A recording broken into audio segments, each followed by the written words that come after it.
Hello students, solve करेंगे exercise 10.3 के question number 6, 7 and 8। तो क्वेश्चन नंबर 6 में गिवन है a table top measure 2 metre by 1 metre 50 centimetre. Question में हमें एक टेबल टॉप गिवन है जो कि रेक्टेंगल की शेप में है। कैसे पता चल रहा है? क्योंकि यहाँ पर 2 मीटर बाय 1 मीटर 50 सेंटीमीटर जो दिया गया है, ये यहाँ पर लेंथ और ब्रेड्थ है। तो लेंथ और ब्रेड्थ रेक्टेंगल में होती है, तो यहाँ लेंथ दी गई है 2 मीटर और ब्रेड्थ दी गई है 1 मीटर 50 सेंटीमीटर। तो what is its area in square metres? तो इसका एरिया हमें फाइंड करना है मीटर्स में, स्क्वायर मीटर्स में। तो इसके लिए जो गिवन है वो हम लिख लेते हैं, length of table top is equal to 2 metre. आगे breadth of table top is equal to 1 metre 50 centimetre. तो यहाँ हमें एरिया मीटर में फाइंड करना है, तो इसमें ये जो 50 सेंटीमीटर दिया है इसको भी हमने मीटर में कन्वर्ट करना है। तो ये हो जाएगा 1.50 मीटर। किस तरह से? क्योंकि हम जानते हैं कि 1 metre is equal to 100 centimetre होता है, और यहाँ अगर हमने 50 सेंटीमीटर को मीटर में कन्वर्ट करना हो तो हमें करना पड़ेगा 50/100।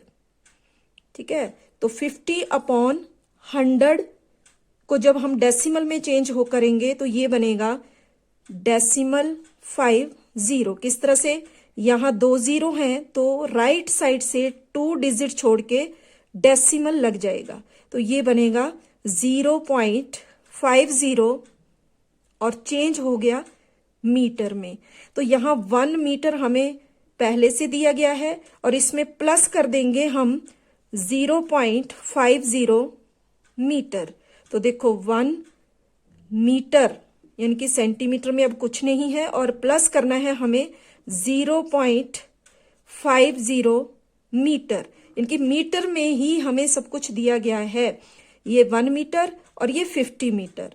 ठीक है, तो 0.50 मीटर यहाँ हुआ, तो जब प्लस करेंगे तो ये बन जाएगा 1.50 मीटर। तो इस तरह हमने इसको कन्वर्ट कर लिया मीटर में। अब एरिया यहां से निकाल सकते हैं, area of table top is equal to, तो एरिया ऑफ रेक्टेंगल, क्योंकि टेबल टॉप जो है वो रेक्टेंगल की शेप में है, तो यहां पर area of rectangle table top के लिए रूल लगेगा लेंथ इंटू ब्रेड्थ। तो लेंथ है 2 मीटर इंटू ब्रेड्थ है 1.50 मीटर। तो यहां अगर 2 को 15 से मल्टीप्लाई करें तो 15 2 जा 30, और यहां एक 0 लगी है उसको हम लगा लेंगे। अब यहां राइट साइड से 2 डिजिट छोड़ के डेसिमल लग जाएगा, तो ये आ गया 3.00 मीटर स्क्वायर, यानी कि डेसिमल के बाद कुछ नहीं है तो यहां हम लिख सकते हैं 3 मीटर स्क्वायर। तो ये आ गया इसका आंसर। आगे है क्वेश्चन नंबर 7।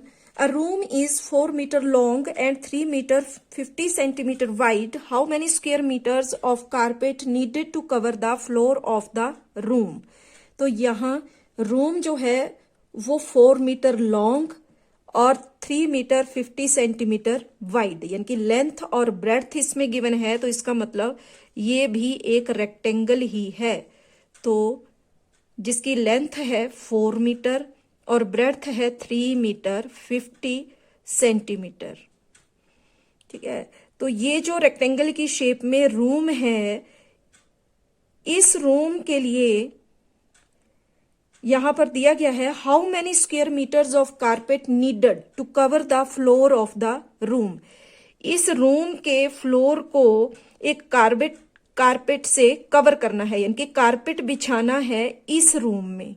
तो कितना स्क्वायर मीटर कारपेट चाहिए होगा इस फ्लोर पर बिछाने के लिए, जिसकी लेंथ दी गई है 4 मीटर और ब्रेड्थ दी गई है 3 मीटर 50 सेंटीमीटर। तो पहले जो गिवन है वो हम लिख लेते हैं।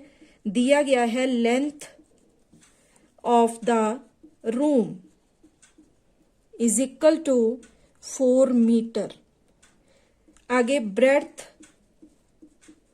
Of the room is equal to 3 metre 50 centimetre. अब यहां ये जो कारपेट फाइंड करना है कि कितने स्क्वायर मीटर कारपेट चाहिए होगा इस फ्लोर में बिछाने के लिए, तो उसका मतलब है कि हमें इसका एरिया जो है वो स्क्वायर मीटर में फाइंड करना है।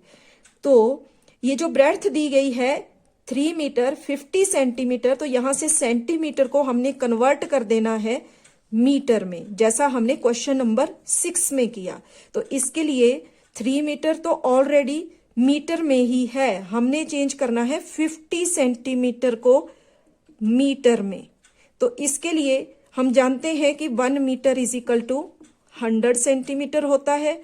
तो 50 सेंटीमीटर इक्वल होगा 50 अपॉन 100।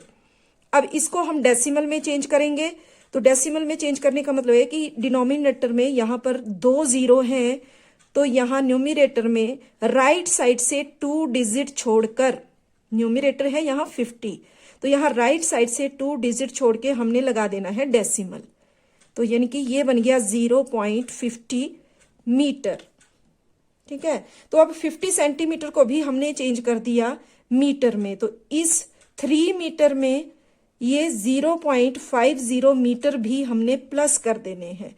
तो किस तरह से हो जाएगा, 3 मीटर, इसके पॉइंट में कुछ नहीं है तो 0 0 लगा दिया, और आगे 0.50, तो ये हो गया 0.5 और यहां आ गया 3, यानी कि टोटल अब ये बन गया 3.50 मीटर। तो इस तरह से हमने ब्रेड्थ को कन्वर्ट कर लिया मीटर में।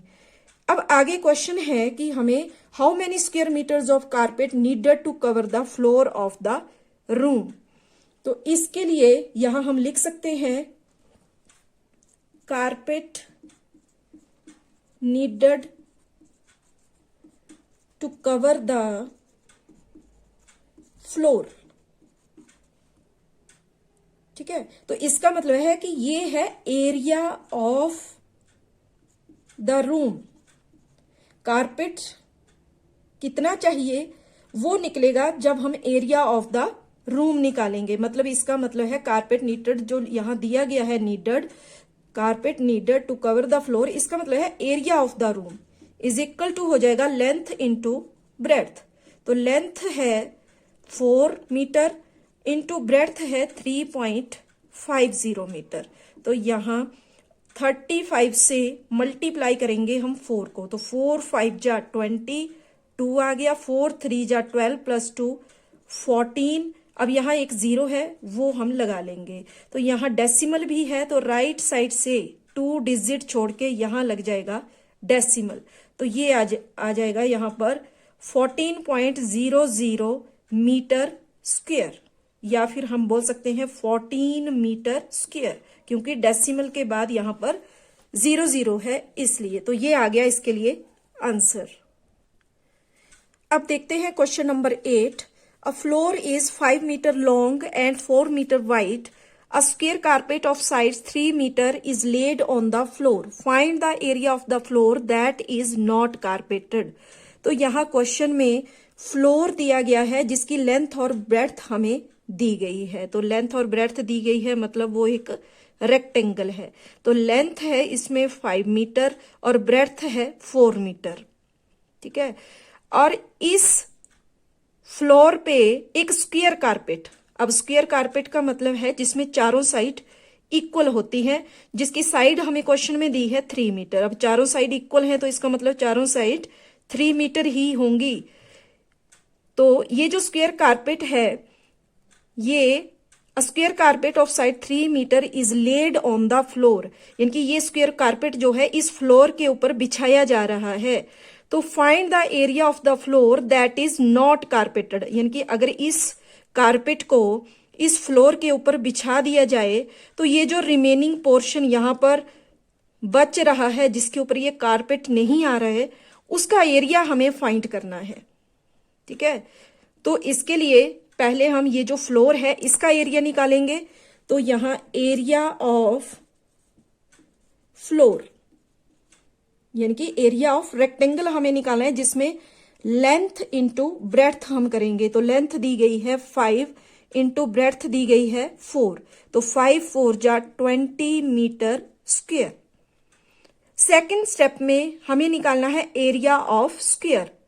ये जो स्क्वायर कारपेट है इसका एरिया हम निकालेंगे, तो एरिया ऑफ स्क्वायर कारपेट, तो स्क्वायर है तो इसमें एरिया ऑफ स्क्वायर के लिए रूल लग जाएगा यहां पर साइड इंटू साइड, और क्वेश्चन में साइड दी गई है 3, तो 3 into 3 is equal to 9 metre square. आगे क्वेश्चन है कि जो एरिया, जिस एरिया में ये कारपेट नहीं आ रहा है, जो एरिया इस कारपेट से बाहर रह जा रहा है फ्लोर का, उसका एरिया हमें निकालना है। तो नेक्स्ट स्टेप में हम यहां लिखेंगे जो हमें क्वेश्चन में बोला गया है, area of the floor that is not carpeted. तो इसके लिए हम क्या करेंगे कि जो एरिया ऑफ फ्लोर है, एरिया ऑफ फ्लोर में से माइनस कर देंगे एरिया ऑफ कारपेट। ठीक है, तो एरिया ऑफ फ्लोर है यहां 20 माइनस एरिया ऑफ कारपेट है 9, तो 20 माइनस 9 यहां पर हो गया 11 मीटर स्क्वायर, और ये आ गया इसका आंसर। Thank you.